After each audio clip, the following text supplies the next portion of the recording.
Please Upendra sir ತಲುಪಿಟ್ಟು okay ಅಂದ್ಬಿಡ್ಲಿ. ಅಲ್ಲ ಅದೊಂದು ಕನಸು ಸರ್. ಅಷ್ಟು ಬುದ್ಧಿವಂತರ ಜೊತೆಗೆ ಅವ್ರನ್ನ ಮೆಚ್ಚಿಸ್ಬಿಟ್ರೆ ಸಾಕು. ಅಯ್ಯೋ ಜೀವನ ಸರ್. ಅಯ್ಯೋ ಆ ಸಾಂಗ್ ಕೇಳಿ ನಾವು ಹುಚ್ಚು ಉಪೇಂದ್ರ ಅಭಿಮಾನಿಗಳು ಚಿಕ್ಕ ವಯಸ್ಸಿನ ನಾನು. ಆದರೆ ಎಷ್ಟೇ ಅಭಿಮಾನಿಗಳಾಗಿರೋ ಸಾಂಗ್ ಕೇಳಿ ಒಂದಷ್ಟು ಅರ್ಥ ಮಾಡ್ಕೊಂಡು ಹಿಂಗೆ ಹಿಂಗೆ ಅಂತ ಎಕ್ಸ್ಪ್ಲೈನ್ ಮಾಡೋ ಟೈಮಲ್ಲಿ ಸರ್ ಜಲ್ಲಿಕಟ್ಟು ಅಂತ ಒಂದು ಸಿನಿಮಾ ಮಾಡಿದ್ದೆ ಸರ್. ಆಲ್ವಿನ್ ಅವ್ರ ಡೈರೆಕ್ಷನ್ನು, ಸುರೇಶ್ ಅವರು ಪ್ರೊಡ್ಯೂಸ್ ಮಾಡಿದ್ದು, ಕಾಲಾಪತ್ರ ಪ್ರೊಡ್ಯೂಸರ್. ಅವಾಗ ಒಂಥರ ಚಿಕ್ಕ ಹುಡುಗ ಇವರೇ ಹ್ಯಾಂಡಲ್ ಮಾಡ್ತಿದ್ರು ಸರ್. ನನಗೆ ಇವ್ರು ಹೇಳಿದ್ದು ಕೇಳ್ತಿದ್ದೆ ಆ ಥರ. ಅವತ್ತಿಂದ ಇವತ್ತವರೆಗೂ ಹಂಗೆ ಇದ್ದೀನಿ ಸರ್. ಸಡನ್ನಾಗಿ ಲುಂಗಿ ಹಾಕಿದ್ರು ಸರ್. ನನಗೆ ಲುಂಗಿ ಹಾಕ್ಬಿಟ್ಟು ಡ್ಯಾನ್ಸ್ ಮಾಡು ಅಂತಾರೆ ಸರ್, ಫೈಟ್ ಮಾಡು ಅಂತಾರೆ ಸರ್, ರೊಮ್ಯಾನ್ಸ್ ಮಾಡು ಅಂತಾರೆ. ತುಂಬ ಇಷ್ಟಪಟ್ಟರೆ ಹಾಡನ್ನ ತುಂಬ ಇಷ್ಟಪಟ್ಟು ತುಂಬ ಗುನುಗಿದ್ರೆ ಮಾತ್ರ he will call like that. ಆ ಸೆಕೆಂಡ್ ಹಾಡು ಕೇಳಿ ಹೋಗಿ 1 hour ಆಗಿದೆ ಸರ್. 1 hour ನಾವು ಸ್ಟುಡಿಯೋದಲ್ಲೇ ಇದ್ದೀವಿ, ನಾವೇನು ಇನ್ನೂ ಫರ್ದರ್ ಕೆಲಸಗಳು ಮಾಡ್ತಾಯಿದ್ದೀವಿ. ಅಚ್ಚರಣ ಹಾಡು ಚೆನ್ನಾಗಿದೆ, ಅದೊಂದು ಜಾಗ ಬಂದು ಹಾಡ್ಬಿಡ್ಲ ಅನ್ನೋ ಬಂದರು. ಆ್ಯಕ್ಚುಲಿ ಬಂದು ಹಾಡ್ಬಿಟ್ಟು ಹೋದರು. ನಾವು ಶ್ರೇಯಾ ಘೋಷಾಲ್ನ ಕನ್ನಡಕ್ಕೆ ಕರ್ಕೊಬರೋಕ್ಕೆ ಆಗದಿರೋಂಥ ಎಲ್ಲ ಸಂದರ್ಭದಲ್ಲಿ ನಮ್ಗೆ ಅನ್ನೋದು ಬಟ್ ಮೇಡಮ್ ಸಿಗೋದು. ಶಿಲ್ ಫುಲ್ಫಿಲ್ ಅದೇ ಲೆವೆಲ್ಗೆ ಅಷ್ಟೇ ಚೆನ್ನಾಗಿ ಹಾಡುವಂಥ ಟ್ಯಾಲೆಂಟ್ ಇರೋರು. ಕನ್ನಡ ಪಿಕ್ಚರ್ನ ಸಮಸ್ತ ಅಭಿಮಾನಿಗಳಿಗೆ ನಮಸ್ಕಾರ. ನಾನು ನಿಮ್ಮ ರವಿ ಸಾಸ್ನೂರ್. ಜನವರಿ 3ಕ್ಕೆ ಬಹಳಷ್ಟು ಕನ್ನಡ ಸಿನಿಮಾಗಳು ಬಿಡುಗಡೆ ಆಗ್ತಿದ್ದಾವೆ. ಅದರಲ್ಲಿ ಒಂದು ಸಿನಿಮಾ ಅದರ ಮೇಕಿಂಗಿಂದ ಮತ್ತು ಅದರ ಒಂದು ಕಂಟೆಂಟಿಂದ ಸುದ್ದಿ ಮಾಡ್ತಾ ಇದೆ. ಸಿನಿಮಾದ ಹೆಸರು ಸ್ವೇಚ್ಛಾ ಅಂತ. ಇವತ್ತಿನ ಸಂದರ್ಶನದಲ್ಲಿ ನನ್ನ ಜೊತೆಗಿದ್ದಾರೆ ನಾಯಕ ನಟ ಅನ್ವೀಶ್ ಮತ್ತು ಸಂಗೀತ ನಿರ್ದೇಶಕ ಲೋಕಿ ತವಸ್ಯ ಅವ್ರನ್ನ ಲಾಸ್ಟ್ ಟೈಮ್ ಮಾತಾಡಿದ್ದೆ. ಕಾರ್ಯಕ್ರಮಕ್ಕೆ ಸ್ವಾಗತ ಇಬ್ಬರಿಗೂ. ಅನ್ವೀಶ್ ಚೆನ್ನಾಗಿದೆ, ಹೆಸರು ಚೆನ್ನಾಗಿದೆ. ಅನ್ವೀಶ್ ಅಂದ್ರೆ ಏನು ಸರ್? ಅದು ಸ್ಕ್ರೀನ್ ನೇಮ್ಗೋಸ್ಕರ ಚೇಂಜ್ ಮಾಡಿದ್ದು. ಅದು ಅರ್ಥ ಇನ್ನೂ ಹುಡುಕ್ತಿದ್ದೀನಿ ಸರ್. ಕ್ಲಾರಿಟಿ ಅಷ್ಟಿಲ್ಲ ಸರ್ ಅದ್ರ ಬಗ್ಗೆ. ಒಂದು ಕೆಲಸ ಮಾಡಿ, ನೀವು ಲೋಕಿ ತವಸ್ಯ ಜೊತೆ ಹೋಗಿ ಅವ್ರ ಗುರುಗಳು ಹಂಸಲೇಖ ಕರ್ಕೊಂಡು ಹೋಗ್ತಾರೆ. ನಿಮಗೆ ಮೂಲ ಬೇರು ದೇಸಿ ಬೇರು ಅಲ್ಲಿ ಗೊತ್ತಾಗುತ್ತೆ. ಇವಾಗ ನನಗೆ ಗೊತ್ತಿಲ್ಲದಿರೋದ್ರಿಂದ ಮತ್ತೆ ತಪ್ಪಾಗಿ ಅರ್ಥೈಸಬಾರ್ದು ಅಂತ ನಾನು ಕೇಳಿದೆ. ಸ್ಕ್ರೀನ್ ಅಂದ್ರೆ ಅದೇ ಯಾಕೆ ಅಂದ್ರೆ ಅದು ಅನ್ವಿಷನ್ ಅಂತ ಸರ್? ಅದು ನ್ಯೂಮರಾಲಜಿ ಪ್ರಕಾರ ಪ್ಲ್ಯಾನ್ ಮಾಡಿ ಅನ್ವಿಷ್ ಅಂತ ಮಾಡಿದ್ದು ಸರ್. ಅದಕ್ಕೆ ಅರ್ಥ ತಿಳ್ಕೊಳ್ಳೋಕೆ ಟ್ರೈ ಮಾಡಿದೆ. 2-3 ಅರ್ಥ ಸಿಕ್ತು ಸರ್. ಅದಕ್ಕೆ ಕ್ಲಾರಿಟಿ ಇಲ್ಲ. ಅಲ್ಲ 2-3 ಅದೇನದು ಆ್ಯಕ್ಚುಲಿ ನಿಮಗೆ ಗೊತ್ತಿರೋ ಹಾಗೆ? ಅನ್ವಿಷ್ ಅಂದರೆ ಒಂಥರ ಆನ್ ದ ಟಾಪ್ ಅನ್ನೋ ಥರ ಸರ್. ಇಂಗ್ಲೀಷಲ್ಲಿ ಆನ್ ದ ಟಾಪ್ ಅನ್ನೋ ಥರ ಸೌಂಡ್ ಆಗುತ್ತೆ. ನೀವು ಕೊಟ್ಟಿದ್ದ ಸಜೆಷನ್ ವರ್ಕ್ ಆಗುತ್ತೆ ಸರ್ ಲೋಕಿ ಅವ್ರ ಜೊತೆ. ಸರ್ ಜ್ಞಾನದ ಭಂಡಾರ ಅವ್ರ ಗುರುಗಳು. ಲಾಸ್ಟ್ ಟೈಮ್ ಮಾತಾಡೋವಾಗಲೂ when it comes to Hamsalekha ಅವರ ವೈಬ್ರೇಷನ್ನು ದೊಡ್ಡ ಮಟ್ಟಕ್ಕೆ ರೀಚ್ ಆಗಿತ್ತು. ಬಿಕಾಸ್ ಅದು ಸತ್ಯನ ಯಾವತ್ತು ಒಪ್ಕೋಬೇಕು. ಅದು ಗುರುಗಳ ಮೂಲಕ ಅದು ಆಗಿದೆ. ಇದಕ್ಕಿಂತ ಮುಂಚೆ ಒಂದು ಸಿನಿಮಾ ಮಾಡಿದ್ರಿ ನೀವು. ಅದ್ರದೊಂದು ಲೀಡ್ ಕೊಟ್ಟು ನಾನು ಇದ್ರ ವಿಷಯಕ್ಕೆ ಬರ್ತೀನಿ ಸರ್. ಜಲ್ಲಿಕಟ್ಟು ಅಂತ ಒಂದು ಸಿನಿಮಾ ಮಾಡಿದ್ದೆ ಸರ್. ಆಲ್ವಿನ್ ಅವ್ರ ಡೈರೆಕ್ಷನ್ನು, ಸುರೇಶ್ ಅವರು ಪ್ರೊಡ್ಯೂಸ್ ಮಾಡಿದ್ದು, ಕಾಲಾಪತ್ರ ಪ್ರೊಡ್ಯೂಸರ್. ಅದು 2-3 ಶೆಡ್ಯೂಲ್ ಏನೋ ಮಾಡಿದ್ವಿ ಸರ್. ಮಂಡ್ಯಲ್ಲಿ ಒಂದು ಶೆಡ್ಯೂಲ್ ಮಾಡಿದ್ವಿ, ಬೆಂಗಳೂರಲ್ಲಿ ಮಿಕ್ಕಿದ ಪೋರ್ಷನ್ಸ್ ಎಲ್ಲ. ಮಂಗಳೂರಲ್ಲಿ ನಂದು ಮಂಗಳೂರು ಹುಡುಗನ ಕ್ಯಾರೆಕ್ಟ್ರು ಮಂಗಳೂರಲ್ಲಿ ಶೂಟ್ ಮಾಡಿದ್ವಿ ಸರ್. ಅದು ಇವಾಗ ರಿಲೀಸಿಗೆ ಪ್ಲ್ಯಾನ್ ಮಾಡ್ತಿದ್ದಾರೆ ಸರ್. ಇದು 3ನೇ ಸಿನಿಮಾ ಸರ್, ಸ್ವೇಚ್ಛಾ. ಹೌದು ಸರ್. ಲೋಕಿ ತವಸ್ಯ ನನಗೆ ಇಷ್ಟ ಆಗೋದು ಅಂದರೆ ದೇಸಿ ಕಲೆಯನ್ನು ಕಂಟಿನ್ಯೂ ಮಾಡೋದಕ್ಕೆ ಒಂದಷ್ಟು ದೇಸಿ ಪ್ರತಿಭೆಗಳಂತೂ ಬೇಕು. ಅದು ಯಾವಾಗ when it comes to particular ಆಗಿ ಹಂಸಲೇಖ ಸರ್ ಅಂತ ಬಂದಾಗ ನಮಗೆ ಆ ಹೆಬ್ಬೆರಳಿಂದ ಇಲ್ಲಿ ತನಕನೂ ಆ ನಾದ ಅನ್ನೋದು ಫೀಲ್ ಆಗುತ್ತೆ. ಅಂದ್ರ ಜೊತೆ ಟ್ರಾವೆಲಿಂಗ್ ಮಾಡಿದಂಥವ್ರು ಲೋಕಿ ತವಸ್ಯ ಅವರು. ಈ ಸಿನಿಮಾದಲ್ಲಿ ಆಲ್ಮೋಸ್ಟ್ ಅಂದರೆ 5 ಸಾಂಗ್ ಅಂತ ಹೇಳಿದ್ರು ಡೈರೆಕ್ಟ್ರು. ಅದ್ರದ್ದೊಂದು ಎಕ್ಸ್ಪೀರಿಯನ್ಸ್ ಹೇಳಿ ಸರ್. ಈ ಸಿನಿಮಾ ಆ್ಯಕ್ಚುಲಿ ನಮ್ಮದು ತುಂಬ ಹಿಂದೆಯಿಂದ ಗೆಳೆತನ. ಸುರೇಶ ನಮ್ಮ ಡೈರೆಕ್ಟರ್ ಸರ್ ಏನಿದ್ದಾರೆ, ಮತ್ತು ಡಾರ್ಲಿಂಗು ಅವಾಗಿಂದನೂ ನಮ್ಮದು ಡಾರ್ಲಿಂಗ್ ಡಾರ್ಲಿಂಗ್ ಎಲ್ಲರಿಗೂ darling. Actually is going to be really get success. ಅಂದರೆ one of the best performance. Darling 100% ಇಲ್ಲಿ ಗೋನಾ ವಿ ಗೆಟ್ ಸಕ್ಸಸ್. ಅಂದರೆ ಎಲ್ಲ ಕ್ವಾಲಿಟಿ ಇರುವಂಥ ಒಬ್ಬ ಪರ್ಫೆಕ್ಟ್ ಆಗಿ ಹೀರೋ ಕನ್ನಡ ಇಂಡಸ್ಟ್ರಿಗೆ ಯಾವತ್ತೂ ಅವಶ್ಯಕತೆ ಇದೆ. ಚೆನ್ನಾಗಿದೆ ಅಂದರೆ ವಿತೌಟ್ ಮೇಕಪ್ ನಂಗೆ ಗೊತ್ತಾಯ್ತಲ್ಲ. ಒಳ್ಳೆ ಕಲರ್, ತುಂಬ ಹಳೆ ಪರಿಚಯ ಸರ್. ಸೊ ಇದೇ ಥರ ಡೈರೆಕ್ಟು ಸುರೇಶ್ ಅವರು ಬಂದು ಒಂದು ಡಾರ್ಲಿಂಗ್ ಈ ಥರ ನಾವೆಲ್ಲ will call as a darling ಅಲ್ಲಿ ಎಲ್ಲ ಟೀಮಲ್ಲಿ ಬಂದು ಒಂದು ಸ್ವೇಚ್ಛಾ ಅಂತ ಒಂದು ಸಿನಿಮಾ ಇದೆ ಹಿಂಗೆ ಮಾಡೋಣ ಅಂದಾಗ ಐ ಆಮ್ ವೆರಿ ಹ್ಯಾಪಿ. ಹಿಂದೆ ಅವ್ರನ್ನ ಅಸಿಸ್ಟೆಂಟ್ ಡೈರೆಕ್ಟ್ರಾಗಿ ನಾನೇ ಮಾಡ್ತಿದ್ದು ಇನ್ನೊಂದು ಸಿನಿಮಾದಲ್ಲಿ ನಾವು ಮೀಟ್ ಆಗಿದ್ದು. ಆವಾಗ ಡೈರೆಕ್ಟು ಸ್ಟೋರಿ ಹೇಳೋದಕ್ಕೆ ಮುಂಚೆ ಸರ್ ನಮ್ಮ ಸುರೇಶ್ ಅಂತ ಇವ್ರು ಹೇಳ್ತಾರೆ ಅಂದಾಗ he is the one who narrated me a story. ಹಿಂಗಿರುತ್ತೆ ಸರ್, ಹಿಂಗಿರುತ್ತೆ ಅಂತ ಎನರ್ಜಿ ಗೊತ್ತಿತ್ತು. ಸಾರ್ ನೀವು ಬನ್ನಿ ಸರ್ ಮಾಡೋಣ ಜೊತೆಗೆ ಅಂತ. ಸೊ ತುಂಬ ಟೈಮ್ ತೊಗೊಂಡು ತುಂಬ ಚೆನ್ನಾಗಿ ಮಾಡಿದ್ವಿ. ಆ್ಯಕ್ಚುಲಿ ನೀವೇನು ಹೇಳಿದ್ರಿ ದೇಸಿ ಸೊಗಡಿನ ಹಾಡುಗಳು ಇದ್ರಲ್ಲಿ ತುಂಬ ಚೆನ್ನಾಗಿದೆ. ನಮ್ಮ ಮೊನ್ನೆ ಏನು ಪ್ರೆಸ್ ಮೀಟಲ್ಲಿ ಒಂದು ಸಣ್ಣ ಎಕ್ಸ್ಪೀರಿಯೆನ್ಸ್ ನಾನು ಹೇಳ್ಬಿಡ್ತೀನಿ. ಮೊನ್ನೆ ಪ್ರೆಸ್ ಮೀಟ್ ಮಾಡೋದು 2 days ಬ್ಯಾಕು. 2ನೇ ಹಾಡು ಪ್ಲೇ ಮಾಡೋ ಅಂತ ನಾವು ಅನೌನ್ಸ್ ಮಾಡಿರಲಿಲ್ಲ. ಸೊ ಆ್ಯಂಕರಿಂಗ್ ಮಾಡ್ತಾ ಇದ್ದದ್ದು ನಮ್ಮ ಮೀಡಿಯೇಟರ್ ಸರ್ ಅವರು ನಾಗೇಂದ್ರ PPRO ನಾಗೇಂದ್ರ ಅವರು. ಇನ್ನೊಂದು ಸಾಂಗ್ ಹಾಕ್ತೀವಿ ಅಂದ ತಕ್ಷಣ ಅವರು ಅಯ್ಯೋ ಇನ್ನೊಂದು ಸಾಂಗ್ ಹೇಳಿಲ್ವಲ್ಲ ನೀವು, ಇನ್ಫಾರ್ಮ್ ಮಾಡಬೇಕು ಅಂದ್ಬಿಟ್ಟು. ಓಕೆ, ಸಾಂಗ್ ಆಮೇಲೆ ಪ್ಲೇ ಆಯಿತು. ಸಾಂಗ್ ಮುಗಿದ ತಕ್ಷಣ ಹೋಲ್ ಎಕ್ಸ್ಪ್ರೆಷನ್ ವಾಸ್ ಚೇಂಜ್ಡ್. ಅವರು ಅಯ್ಯೋ ಇಂಥ ಹಾಡು ಮಿಸ್ ಅಂದರೆ I am not pricing our self, ಹಾಡು ತುಂಬ ಚೆನ್ನಾಗಿದೆ, ಜನ ನೋಡಬೇಕಷ್ಟೇ. ಎಲ್ಲ ಹಾಡುಗಳು ತುಂಬ ಚೆನ್ನಾಗಿ ಬಂದಿದೆ. ಅದೇ ಎಲ್ಲವೂ ಸಾಹಿತ್ಯ ಎಲ್ಲ ಜೊತೆ ಕೂತ್ಕೊಂಡು ಮಾಡಿ ಸಿನಿಮಾಗೆ ತಕ್ಕಂತೆ ಪ್ಯಾರ್ಲರಾಗಿ ಮಾಡಿ ತುಂಬ ಅರ್ಥಗರ್ಭಿತವಾದಂಥ ಹಾಡುಗಳನ್ನ ನಾವು ಕೊಡ್ತಿದ್ದೀವಿ ಅನ್ನೋ ನಂಬಿಕೆ ನನಗಂತೂ ಇದೆ. ಅಲ್ಲ, ಈ ಮಾತಿಗೆ ನಾನು ಕನೆಕ್ಟ್ ಆಗೋದು ಅಂದ್ರಲ್ಲ, ಒಂದು ಹಾಡನ್ನು ಮಾತು ಕೇಳಿಸಿದ್ವಿ, ಇನ್ನೊಂದು ಹಾಡು ಕೇಳಿಸಿರ್ಲಿಲ್ಲ. Sometimes you have to move on. ನಾವು ಮಾಡಬೇಕು, ಅದು ಗೊತ್ತಾಗಲ್ಲ. ನಾನು ಯಾರು ಅಂತ ಹೇಳೋ ತನಕನೂ ನನ್ನ ಬಗ್ಗೆ ಗೊತ್ತಾಗಲ್ಲ, ನಾನು ಹೇಳ್ಕೋಬೇಕು, ತಪ್ಪಿಲ್ಲ. ನೀನು ಮಾಡ್ತಾರೋ ಸಿನಿಮಾ ಚೆನ್ನಾಗಿದೆ, ನೀನು ಮಾಡ್ತಾರೋ ಕಂಟೆಂಟ್ ಚೆನ್ನಾಗಿದೆ, ವೈ ಕಾಂಟ್ ಹೇಳಬೇಕು ಗುರು. ಆ ಒಂದು ಹಾಡಿನ ಬಗ್ಗೆ ಹೇಳಿದ್ರಿ. ನನಗಿಲ್ಲಿ ಇನ್ನೊಂದು ಸ್ಟ್ರೈಕ್ ಆಗಿದ್ದು, ರೀಸೆಂಟಾಗಿ KD ಇವೆಂಟಲ್ಲಿ ಜೋಗಿ ಪ್ರೇಮ್ ಸರು ಸುದೀಪ್ ಅವ್ರ ಬಗ್ಗೆ ಅಥವಾ ಧ್ರುವ ಅವ್ರ ಬಗ್ಗೆ ಮಾತಾಡುವಾಗ ಸೇಮ್ ಪದ ಬಳಸ್ತಾರೆ, ನನ್ನ ಡಾರ್ಲಿಂಗ್ ಅಂತಾರೆ. ಅಂದರೆ ಅದನ್ನು ಎಲ್ರಿಗೂ ನಾವು ಅದನ್ನು ಹೇಳೋಕ್ಕಾಗಲ್ಲ. ತುಂಬ ಆಪ್ತವಾಗಿ ನಮ್ಮ ರ್ಯಾಪೋಗೆ ಮ್ಯಾಚ್ ಆಗುವಂತಹ, ನಮ್ಮ ವೇವ್ಲೆಂತ್ಗೆ ಸರಿ ಹೊಂದುವಂಥವ್ರು ಮಾತ್ರ ಕರೆಯಕ್ಕೆ ಸಾಧ್ಯ. ಎಲ್ಲರೂ ಡಾರ್ಲಿಂಗ್ ಅಂದರೆ ಜನ ತಪ್ಪು ತಿಳ್ಕೊತಾರೆ. ಇವ್ರು ಡಾರ್ಲಿಂಗ್ ಅನ್ಬೋದು. Is very smart. ಒಳ್ಳೇದಾಗ ನಿಮ್ಮ ಫ್ರೆಂಡ್ಶಿಪ್ಗೆ. ಏನೆಲ್ಲ ಕಲ್ತ್ರಿ ಅನ್ವಿಶ್ ಈ ಫಿಲಮಲ್ಲಿ? ಸರ್ ಆ್ಯಕ್ಚುಲಿ ಒಂದು ಚಿಕ್ಕ ಜರ್ನಿ ಹೇಳ್ಬಿಟ್ಟು ಸ್ಟಾರ್ಟ್ ಮಾಡ್ತೀನಿ ಸರ್. ನಾನು ಯಥಾರ್ಥ ಅಂತ ಮಾಡಿದಾಗ ಆ ಸಿನಿಮಾಲಿ ಸಿಕ್ಕಿದ್ದು ಸರ್, ಡೈರೆಕ್ಟರ್ ಆಗಲಿ ಮ್ಯೂಸಿಕ್ ಡೈರೆಕ್ಟರ್ ಆಗಲಿ ಅಲ್ಲಿಂದ ಸಿಕ್ಕಿದ್ದು. ಆಮೇಲೆ ಅದು ಡ್ರಾಪ್ ಆದಾಗ ನಾವೊಂದು ಪ್ರಾಜೆಕ್ಟ್ ಮಾಡಬೇಕು ಅಂತ ಓಡಾಡ್ತಿದ್ವಿ. ನಾನು ಯಥಾರ್ಥ ಮಾಡಬೇಕಾದ್ರೆ ನನಗೆ 16 ವರ್ಷ ಸರ್. 16 ವರ್ಷಕ್ಕೆ ಇಂಡಸ್ಟ್ರಿಗೆ ಬಂದಿದ್ದು ನನಗೆ. ಆವಾಗ ಒಂಥರ ಚಿಕ್ಕ ಹುಡುಗ, ಇವರೇ ಹ್ಯಾಂಡಲ್ ಮಾಡ್ತಿದ್ರು ಸರ್ ನನಗೆ. ಇವ್ರು ಹೇಳಿದ್ದು ಕೇಳ್ತಿದ್ದೆ ಆ ಥರ. ಅವತ್ತಿಂದ ಇವತ್ತವರೆಗೂ ಹಂಗೆ ಇದ್ದೀನಿ ಸರ್. ಇವರೇ ಟೀಚರ್ಸ್ ನನಗೆ, ಫಸ್ಟ್ ಟೀಚರ್ಸು. ಮ್ಯೂಸಿಕ್ ಡೈರೆಕ್ಟರ್ ಆಗಲಿ ನನ್ನ ಟೀಮೇ ನನಗೆ ಟೀಚರ್ಸ್ ಆ ಥರ. ಅವರೇ ನನಗೆ ಡಾರ್ಲಿಂಗ್ ಅಂದಾಗ ಕೆಲಸನೂ ಇಷ್ಟ ಆಗಿದೆ, ಎಲ್ಲ ಆಲ್ ಆಸ್ಪೆಕ್ಟ್ಸಲ್ಲಿ ಇಷ್ಟ ಆಗಿದ್ದಕ್ಕೆ ಕರಿತಿದ್ದಾರೆ ಅಂತ ಅದೊಂದು ಖುಷಿ ಇದೆ ಸರ್. ಈ ಫಿಲಮಿಂದ ಎಸ್ಪೆಷಲಿ ಕಲ್ತಿರೋದು ಅಂದರೆ ಸರ್ ನಾನು ಸಿಟಿ ಹುಡುಗ ಸರ್. ನಾನು ಪ್ಯಾಂಟು, ಶರ್ಟು, ಟಿ ಶರ್ಟು ಎಲ್ಲ ಟೈಟ್ ಜೀನ್ಸ್ ಹಂಗೆ ಇದ್ದಿದ್ದು. ಸಡನ್ನಾಗಿ ಲುಂಗಿ ಹಾಕಿದ್ರು ಸರ್ ನನಗೆ. ಲುಂಗಿ ಹಾಕ್ಬಿಟ್ಟು ಡ್ಯಾನ್ಸ್ ಮಾಡು ಅಂತಾರೆ ಸರ್, ಫೈಟ್ ಮಾಡು ಅಂತಾರೆ ಸರ್, ರೊಮ್ಯಾನ್ಸ್ ಮಾಡು ಅಂತಾರೆ ಸರ್. ನನಗೆ ಎಕ್ಸ್ಪ್ರೆಷನ್ ಕೊಡೋದ ಈ ಲುಂಗಿ ಟೈಟ್ ಆಗಿದೆಯಾ ಅನ್ನೋ ಅದೊಂದು ಕನ್ಫ್ಯೂಷನ್ ಓಡಾಡ್ತಿತ್ತು ಸರ್. ಹೆಂಗೆ ಓವರ್ ಆಲ್ ಮ್ಯಾನೇಜ್ ಮಾಡಿದ್ದೀನಿ ಸರ್. ಮೊನ್ನೆ ಟ್ರೈಲರ್ ಲಾಂಚ್ ಆಗಿದೆ, ಅದನ್ನು ನೋಡಿದಾಗ ಖುಷಿ ಆಯ್ತು ಸರ್. ಎಲ್ಲೂ ಆ ಥರ ಎಲ್ಲೂ ಅನಿಸಿಲ್ಲ, ಫೀಲ್ ಆಗಿಲ್ಲ. ಮುಂದಿನ ಎಲ್ಲ ಸಿನಿಮಾ ಪ್ರೆಸ್ ಮೀಟ್ಗಳಲ್ಲಿ ಅನ್ವಿಶ್ ಸಖತ್ ಮಾತಾಡ್ತಾನೆ. ಯಾಕೆ ಗೊತ್ತಾ, ಇಲ್ಲಿ ಹಿಂಟ್ ಸಿಕ್ತು ನನಗೆ. ಆ ಲುಂಗಿನ ಇಷ್ಟು ಕ್ಯಾರಿ ಮಾಡ್ತಾನೆ ಅಂತಾರೆ ಅಲ್ವಾ? Very nice. ಕತೆ ಎಲ್ಲಿ ನಿಮ್ಗೆ ಸ್ಟ್ರೈಕಿಂಗ್ ಪಾಯಿಂಟ್ ಆಗಿದ್ದು ಆಸ್ ಎ ಯಂಗ್ಸ್ಟರ್ ಆಗಿ? ಅಂದ್ರೆ I am not talking about hero ಅಂತಲ್ಲ, ಆಸ್ ಎ ಯಂಗ್ಸ್ಟರ್ ಆಗಿ, ಕತೆ ಕೇಳೋನಾಗಿ ಎಲ್ಲಿ ನಿಮ್ಗೆ ಸ್ಟ್ರೈಕ್ ಆಯಿತು, ಗುರು ಈ ಸಿನಿಮಾ ನಾನು ಮಾಡಬೇಕು, ಚೆನ್ನಾಗಿರುತ್ತೆ ಇದು ಅನ್ನೋದು? ಸರ್ ಇದು ಕತೆ ಮಾಡ್ಕೊಂಡು ಬಂದಿದ್ರಲ್ಲ ಸರ್ ಡೈರೆಕ್ಟ್ರು, ಆವಾಗ ನನಗೆ ಸಾಂಗ್ಸು ಫೈಟ್ಸು ಏನೂ ಇರಲಿಲ್ಲ ಸರ್ ಕತೆಯಲ್ಲಿ. ಇದು ಆರ್ಟ್ ಫಿಲಮ್ ಅಂತ ಹೇಳಿದರು ಸರ್. ಆರ್ಟ್ ಫಿಲಮ್ ಅಂದಿದ ತಕ್ಷಣ ನನಗೆ ಬಂದಿದ್ದು ಪರ್ಫಾರ್ಮೆನ್ಸು, ಕಂಟೆಂಟು. ಇದ್ರಲ್ಲಿ ಪರ್ಫಾರ್ಮೆನ್ಸಿಗೆ ನನಗೆ ಜಾಗ ಇದೆ ಅಂತ ಗೊತ್ತಾಯ್ತು ಸರ್. ಅಲ್ಲಿ ಅದಕ್ಕೆ ನಾನು ಇದು ಮಾಡಿದೆ ಸರ್. ಕತೆಗಿಂತ ಮುಂಚೆ ಪರ್ಫಾರ್ಮೆನ್ಸ್ಗೆ ಸ್ಪೇಸ್ ಇದೆ ಅಂತ ಗೊತ್ತಾಯ್ತಲ್ಲ, ಅಲ್ಲಿ ನನಗೆ ಫೇವರಿಂಗ್ ಥರ ಇತ್ತು ಸರ್. ನನಗೆ ಈ ಪಾಯಿಂಟ್ ತುಂಬ ಇಷ್ಟ ಆಯಿತು. ಪ್ರತಿಯೊಬ್ಬ ಇಂಡಸ್ಟ್ರಿ ಬರುವಂಥ ಹೊಸಬ, ಅದು ಅನ್ವಿಶ್ ಅಂತಲ್ಲ, ಎಲ್ಲರೂ ಕಥೆಯೊಳಗಿನ ಪಾತ್ರನ ನೀವು ಜೀವಿಸಿದಾಗಲೇ ನಿಮ್ಮನ್ನು ನೀವು ತೋರಿಸೋಳಕ್ಕೆ ಸಾಧ್ಯ. Yes, very nice. ಆ ಪರ್ಫಾರ್ಮೆನ್ಸಿಗೆ ಸ್ಪೇಸ್ ಇದೆ ಅಂತ ಅದು ಕ್ಯಾಚ್ ಆಯಿತು ಸರ್. ಅದಾದಮೇಲೆ ಕತೆನೂ ಕೇಳಿದಾಗ ಅಂದರೆ ಲವ್ ಎಲ್ಲ ಒಂಥರ ನನಗೆ ಸೂಟ್ ಆಗೋ ಥರ ಜಾನರೇ ಇತ್ತು ಸರ್.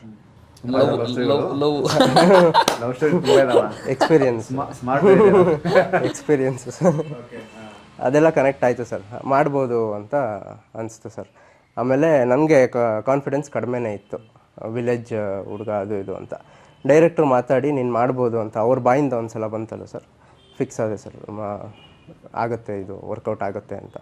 ಅದು ಸ್ಟ್ರೈಕಿಂಗ್ ಪಾಯಿಂಟ್ ಸರ್. ಕತೆ ಅಂದರೆ ಅದೇ ಸರ್, ಆ ಕ್ಯೂಟ್ ಲವ್ ಸ್ಟೋರಿ ಏನಿದೆಯಲ್ಲ ಸರ್, ಅದು ಸ್ಟ್ರೈಕ್ ಆಯಿತು ಸರ್. ಪ್ಯಾರಲಲ್ ಸ್ಟೋರಿ ಇದೆ, ಅದು ನಮಗೆ ಈಕ್ವಲ್ ಆಗಿದೆ, ಅಷ್ಟೇ ಚೆನ್ನಾಗಿದೆ ಅದು. ಅದು ಒಂದು ತೂಕ ಕೊಡುತ್ತೆ ಇದು ಈ ಲವ್ ಸ್ಟೋರಿಗೆ ಅಂತ. ಓಕೆ ಆಯ್ತು ಸರ್. ಪರ್ಸ್ನಲಿ ಕನೆಕ್ಟ್ ಆಗಿದ್ದು ಇಲ್ಲಿ ಕನ್ನಡ ಇಂಡಸ್ಟ್ರಿ ಬಹಳಷ್ಟು ದೊಡ್ಡ ದೊಡ್ಡ ಲೆಜೆಂಡ್ರಿ ಆ್ಯಕ್ಟ್ರ್ಗಳು ಯಾರು ತಮ್ಮ ಜರ್ನಿನ ಬಾಲ ಕಲಾವಿದರಾಗಿ ಶುರು ಮಾಡಿದರು. ನೀವು ಅಂದರೆ 16 ವರ್ಷಕ್ಕೆ ಬಂದೆ ಅಂದ್ರಿ, ಜೊತೆಗೆ 3 ಸಿನಿಮಾಗಳ ಬಗ್ಗೆ ಹೇಳಿದ್ರಿ. ಅಪ್ಪು ಸರ್ ಆಯಿತು, ಮಾಸ್ಟರ್ ಮಂಜುನಾಥ್ ಅವರಾಯಿತು, ಮಾಸ್ಟರ್ ಆನಂದ್ ಅವರಾಯಿತು, ಬೇಬಿ ಶ್ಯಾಮ್ಲಿ ಆಯಿತು. ಒಂದು ದೊಡ್ಡ ಲೆಜೆಂಡ್ರಿ ಲಿಸ್ಟನ್ನು ನೋಡಿದಾಗ ಚಿಕ್ಕ ಕಲಾವಿದರಾಗಿ, ಬಾಲ ಕಲಾವಿದರಾಗಿ ತಮ್ಮ ನಟನೆ ಮೂಲಕ ಇಡೀ ಪ್ರಪಂಚನ ತಮ್ಮತ್ತ ಕ್ಯಾಪ್ಚರ್ ಮಾಡಿದಂಥವ್ರು. ಚಿಕ್ಕ ಏಜಲ್ಲೇ ಅಪ್ಪಣ್ಣನಿಗೆ ನ್ಯಾಷನಲ್ ಅವಾರ್ಡ್ ಸಿಕ್ಕಿತ್ತು. ನಾನು ಯಾಕೆ ನೆನ್ಸ್ಕೊಂಡೆ ಅಂದರೆ, ಕೆಲವು ಕಲಾವಿದರಿಗೆ ಅದು ವಯಸ್ಸು ಮ್ಯಾಟ್ರ್ ಆಗಲ್ಲ, ಅದು ನಿಮಗೆ ಆ ಸಿನಿಗ್ರಾಫ್ಗೆ ಎಲ್ಲೋ ಒಂದು ಕಡೆ ಪ್ಲಸ್ ಆಗ್ತಾ ಹೋಗುತ್ತೆ. 16 ವರ್ಷದಲ್ಲೇ ಇಷ್ಟೆಲ್ಲ ಆಗಿದೆ ಅಂದರೆ, ಇನ್ನು ಮುಂದಿನ ವರ್ಷಗಳಲ್ಲಿ ನಿಮ್ಮ ಜರ್ನಿ ದೊಡ್ಡದಾಗಿರಲಿ ಅಂತ ನನ್ನ ಒಂದು ಹಾರೈಕೆ ಅಷ್ಟೇ. ಒಳ್ಳೇದಾಗಬೇಕು. ರಾಜೇಶ್ ಕೃಷ್ಣ ಅವರು, ಅನುರಾಧ ಭಟ್ ಅವರು, ಅಂದರೆ ಅವರು ಹಾಡದಿರುವಂತಹ ಹಾಡುಗಳಿಲ್ಲ. ಒಂದಷ್ಟು ಪೀಕ್ ಲೆವೆಲ್ನ ಹಾಡನ್ನು ಅಷ್ಟೇ ಗ್ರೌಂಡ್ ಲೆವೆಲಿಗೆ ತಂದು, ಗ್ರೌಂಡ್ ಲೆವೆಲ್ ಹಾಡನ್ನು ಅಷ್ಟೇ ಸ್ಟೇಜ್ ಬೈ ಸ್ಟೇಜ್ ಪೀಕ್ ಲೆವೆಲಿಗೆ ತೆಗೆದುಕೊಂಡು ಹೋಗಿ ದೊಡ್ಡ ಮಟ್ಟ ಸಕ್ಸಸ್ಸನ್ನು ಕೊಟ್ಟಂತಹ ಸಿಂಗರ್ಸ್ ಅವರು. ಪ್ರತಿ ಸಾರಿನೂ ಒಂದೊಂದು ಹೊಸ ಎಕ್ಸ್ಪೀರಿಯನ್ಸ್ ಆಗ್ತಾ ಹೋಗುತ್ತೆ. ಲೋಕಿತ ಹೊಸಗೆ ಈ ಸರಿ ಏನಾಯ್ತು ಎಕ್ಸ್ಪೀರಿಯನ್ಸ್ ಆ ಥರ?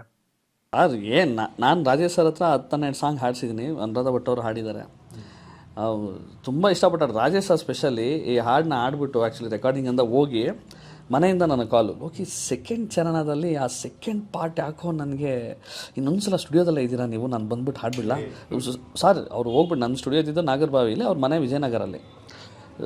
ರೆಕಾರ್ಡಿಂಗ್ ಮುಗಿಸ್ಕೊಂಡು ಅವ್ರು ತುಂಬ ಇಷ್ಟಪಟ್ಟರೆ ಹಾಡನ್ನ, ತುಂಬ ಇಷ್ಟಪಟ್ಟು ತುಂಬ ಗುನ್ಗಿದ್ರೆ ಮಾತ್ರ he will call like that.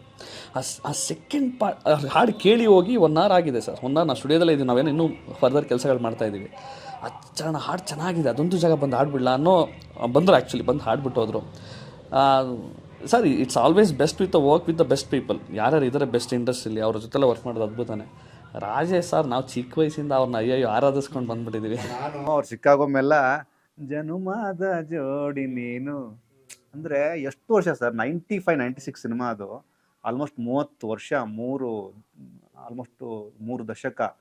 ನಾನು ಯಾಕೆ ಪಾಯಿಂಟ್ ಹೇಳಿದೆ ಅಂದರೆ, ಆ ಥರದ ಕನ್ವಿಕ್ಷನ್ ಇರುವಂತಹ ಕಲಾವಿದರು, ಸಿಂಗರ್ಸ್ಗಳು, ಸಾಹಿತಿಗಳು ಮಾತ್ರ ಆ ಥರದ ಪ್ರಯತ್ನವನ್ನು ಮಾಡ್ತಾರೆ, ಗೆಲ್ಲಬೇಕು ಅನ್ನೋ ಕಾರಣಕ್ಕೆ. ಲೋಕಿತ್ ಅವಸ್ಥೆಗೆ ಒಳ್ಳೇದಾಗಬೇಕು, ಅನ್ವಿಷಿಗೆ ಒಳ್ಳೇದಾಗಬೇಕು, ಸ್ವೇಚ್ಛ ಅನ್ನೋ ಸಿನಿಮಾಗೆ ಒಳ್ಳೇದಾಗಬೇಕು. ಅದರ ನಂತರ ಪ್ರೊಸೆಸ್ ಹೇಗಾಯ್ತು ನೆಕ್ಸ್ಟು? ಸರ್ ಅದೇ ಹಾಡು ಹೋದ್ರು, ಬಂದು ಹಾಡಿದ್ರು, ಎಲ್ಲ ಪರ್ಫೆಕ್ಟ್ ಆಯಿತು sir. Will make it perfect. ಹಾಡುಗಳು ನಾವೆಲ್ಲ ಅನುರಾಧ ಭಟ್ ರಾಜೇಶ್ ಸರ್ದು ಹಾಡು ಬಿಟ್ಟರೆ ಇನ್ನೂ ನಮ್ಮ ಸಿನಿಮಾದಲ್ಲಿ 4 ಹಾಡಿದೆ. 2 ಹಾಡು ಅನುರಾಧ ಭಟ್ ಮೇಡಮ್ ಮಾಡಿದ್ದಾರೆ. She is one of the best voice. ನಾವು ಶ್ರೇಯಾ ಘೋಷಾಲ್ನ ಕನ್ನಡಕ್ಕೆ ಕರ್ಕೊಬರೋಕ್ಕಾಗದಿರೋಂಥ ಎಲ್ಲ ಸಂದರ್ಭದಲ್ಲಿ ನಮ್ಗೆ ಅನುರಾಧ ಭಟ್ ಮೇಡಮ್ ಸಿಗೋದು. She'll fulfil our fill. ಅದೇ ಲೆವೆಲ್ಗೆ ಅಷ್ಟೇ ಚೆನ್ನಾಗಿ ಹಾಡುವಂಥ ಟ್ಯಾಲೆಂಟ್ ಇರೋರು. ಅದೇ ಸರ್, ಹಾಡುಗಳೆಲ್ಲ ಚೆನ್ನಾಗಿ ಮಾಡಿದ್ದೀವಿ. ನನ್ನ ಇಂಟೆನ್ಷನ್ನು ಈ ಹಾಡುಗಳು ಹೆಂಗಾರ ಜನರಿಗೆ ತಲುಪಿದ್ರೆ. ಈಗ ಇಲ್ಲಿ ಹಾನೆಸ್ಟ್ಲಿ ಮಾತಾಡಬೇಕಂದ್ರೆ ತುಂಬ ಪ್ರೋಸೆಸ್ ಇದೆ ನಮ್ಮ ಹಾಡುಗಳು ಜನರಿಗೆ ತಲುಪೋದಕ್ಕೆ. ಎಲ್ಲ ಕಡೆ ಮಾರ್ಕೆಟಿಂಗ್ ಇದೆ, ಎಲ್ಲ ಕಡೆ ಪ್ರೈಸಸ್ ಇದೆ. Even to put a TV, even to go through YouTube, even to marketing, ಎಲ್ಲ ಚಾನಲ್ಸ್ಗೂ ಹ್ಯಾವ್ ಟು ಪೇ. ನಮ್ಮ ಲಿಮಿಟ್ಸಲ್ಲಿ ನಾವು ಮಾಡ್ತಾಯಿದ್ದೀವಿ. ಬಟ್ ಜನರಿಗೆ ತಲುಪಿದ್ರೆ ನಮ್ಮ ಸಿನಿಮಾದಲ್ಲಂತೂ ಕೆಲವು ಹಾಡುಗಳು ತುಂಬಾ ಇಂಪ್ಯಾಕ್ಟ್ ಆಗುತ್ತೆ. ಯಾವ ಸಾಹಿತ್ಯ ಮಾತ್ರ ನಮ್ಮ ಹಾಡಲ್ಲಿ ಹೊಸದೇ ಬರೆದಿದ್ದೀವಿ ನಾವು. ಪ್ರತಿ ಪದಗಳನ್ನು ನೀವು ಒಂದು ಹಾಡು ನಿಮಗೆ ಅದು ಮುಗಿದ್ಮೇಲೆ ನಾನು ಕೇಳಿಸ್ತೀನಿ. ಪ್ರತಿ ಪದಗಳನ್ನು ಹೊಸದಾಗಿ ಟ್ರೈ ಮಾಡಿದ್ದೀವಿ. ಬೊಗಸೆ ಮೊಗದ ಚೆಲುವೆ, ತಂಬುಗೆ ಬುಟ್ಟನ್ನಿಟ್ಟು ಎದುರಿಗೆ ಬಂದಾಳು, ನಗುವಿನಲ್ಲಿ ಎಷ್ಟು ಸುಮಾರಿದೆ, ನನ್ನೇ ಕೊಲ್ತಾಳೋ, ಚಂದ ಅನಿಸುತ್ತಾಳೋ. ಸರ್ ಲವ್ನ ನಮ್ಮ is very good performer. I want to tell that. Very good performer, very dedicative. ಈಗ ಜನ್ರೇಷನ್ಲಿ ಏನಿದೆ, ಹೀರೋಗಳು ಬಂದು ಆ್ಯಕ್ಟ್ ಮಾಡಿ ತಮ್ಮ ಪೋರ್ಷನ್ ಮುಗಿಸಿ ವಾಪಸ್ ಹೋಗಿ ಮುಗಿಸೋವಂಥ ಪರ್ಫಾರ್ಮರ್ ಅಲ್ಲ ಇವರು. ನಾನು ನೋಡ್ದಂಗೆ ಥ್ರೂಔಟು ಒಬ್ಬ ಅಸಿಸ್ಟೆಂಟ್ ಡೈರೆಕ್ಟರ್ ಲೆವೆಲ್ಗೆ, ಒಬ್ಬ ಪರ್ಸ್ನಲಿ ಎಲ್ಲ ಲೆವೆಲ್ಗೂ ಬಂದು ಜೊತೆಗೆ ಕೂತ್ಕೊಂಡು ಜೊತೆಗೆ ಮಾಡಿ ಜೊತೆಗೆ ಇದ್ದು ಅಷ್ಟು ಸಿನಿಮಾಗೆ ಪ್ರೀತಿ ಇದೆ. Is very good performer. ಅದೇ ಪ್ರೀತಿ ಸೀನ್ಗಳಲ್ಲಿ ಮಾತ್ರ, ಲವ್ ಸೀನ್ಗಳು ಯಾವಾಗ ಸೀಕ್ವೆನ್ಸ್ ಬರುತ್ತೆ ಅವಾಗ ತುಂಬ ಆಳವಾಗಿ ಅನುಭವಿಸ್ತಿದ್ರು. We all really respected. ಅದು ಪ್ರೀತಿ ಇಲ್ಲ ಅಂದರೆ ಎವ್ರಿಥಿಂಗ್ ತುಂಬ ಚೆನ್ನಾಗಾಗಿದೆ ಸರ್. ಇಲ್ಲ, ಮೇಲಾಗಿ ಒಂದು ಹಂತಕ್ಕೆ ಹೋಗೋ ತನಕನೂ ಪ್ರತಿಯೊಬ್ಬ ಸೂಪರ್ ಸ್ಟಾರ್ ಕೂಡ, ಈಗಿನ ಎಲ್ಲ ಸೂಪರ್ ಸ್ಟಾರ್ಗಳು ಸಹ, ನಾನು ಇವರು ಅಂತಲ್ಲ, ಎಲ್ಲರೂ ಆ ಒಂದು ಪ್ರಾಸೆಸ್ಸಿಂದನೇ ಬಂದಂಥವ್ರು. ತುಂಬ ಗ್ರೌಂಡ್ ಲೆವೆಲಿಂದನೇ ತಮ್ಮ ಸಿನಿಮಾ ಕೆರಿಯರ್ನ ಗಟ್ಟಿ ಮಾಡ್ತಾ ಬಂದು ಒಂದ್ಸಲಿ ಅದು ದೊಡ್ಡ ಆಟಮ್ ಬಾಂಬ್ ಆಗಿ ಸಿಡಿದು ಇವತ್ತಿಗೂ ಆ ಒಂದು ಸೌಂಡು ಕೇಳ್ತಾನೆ ಇರುತ್ತೆ. ಅದು ನಿರಂತರವಾಗಿರುತ್ತೆ. ಒಳ್ಳೇದಾಗಬೇಕು. ಫಸ್ಟ್ ಸಿನಿಮಾಗೂ ಇದಕ್ಕೂ ಏನು ವ್ಯತ್ಯಾಸ ಅನ್ನಿಸ್ತು ನಿಮಗೆ ಅನ್ವಿಶ್? ಸರ್, ಫಸ್ಟ್ ಸಿನಿಮಾಲಿ ಲಿಟ್ರಲಿ ಏನೂ ಗೊತ್ತಿರಲಿಲ್ಲ ಸರ್. ಅಂದರೆ ನೀವೇನೇ ಕಲ್ತಿರ್ಬೋದು ಸರ್, ಕ್ಯಾಮ್ರಾ ಮುಂದೆ ಆ ಆ್ಯಂಗಲ್ಲು, ಇಷ್ಟರಲ್ಲೇ ಮಾತಾಡಬೇಕು, ಇಷ್ಟರಲ್ಲೇ ಆ ಎಕ್ಸ್ಪ್ರೆಷನ್ಸು, ಈ ಅಚ್ಚುಕಟ್ಟು ನಮಗೆ ಗೊತ್ತಿರಲ್ಲ ಸರ್. ಕಲಿಬೇಕಾದ್ರೆ ನಾರ್ಮಲಾಗಿ ಕಲ್ತಿರ್ತೀವಿ, ಅದನ್ನು ಕಲಿತೆ ಸರ್ ಫಸ್ಟ್ ಸಿನಿಮಾಲಿ. ಫ್ರೇಮ್ ಸೆನ್ಸು ಗೊತ್ತಿರಲಿಲ್ಲ. ಇದರಲ್ಲಿ ಫ್ರೇಮ್ ಸೆನ್ಸು ಅಷ್ಟು ತೊಂದರೆ ಕೊಟ್ಟಿಲ್ಲ ಸರ್, ನೀಟಾಗಿ ಗೊತ್ತಿತ್ತು. ಬಟ್ ಆ ಚೌಕಟ್ಟಲ್ಲಿ ಏನು ಮಾಡಬೇಕು ಅನ್ನೋದು ಗೈಡ್ ಮಾಡ್ತಿದ್ರು ಡೈರೆಕ್ಟ್ರು. ಆ ಡಿಫ್ರೆನ್ಸ್ ಇತ್ತು ಸರ್ ಇದರಲ್ಲಿ. ಆಮೇಲೆ ಸ್ವಲ್ಪ ಚಾಲೆಂಜಿಂಗ್ ಇತ್ತು ಸರ್ ಇದರಲ್ಲಿ ರೋಲ್ಗಳ ಲವ್ ಅನ್ನೋದು ಒಂದೇ ಅಲ್ಲ, ಇದರಲ್ಲಿ ಆ್ಯಕ್ಷನ್ನು ಇರೋದ್ರಿಂದ ಸ್ವಲ್ಪ ಚಾಲೆಂಜಿಂಗ್ ಇತ್ತು ಸರ್.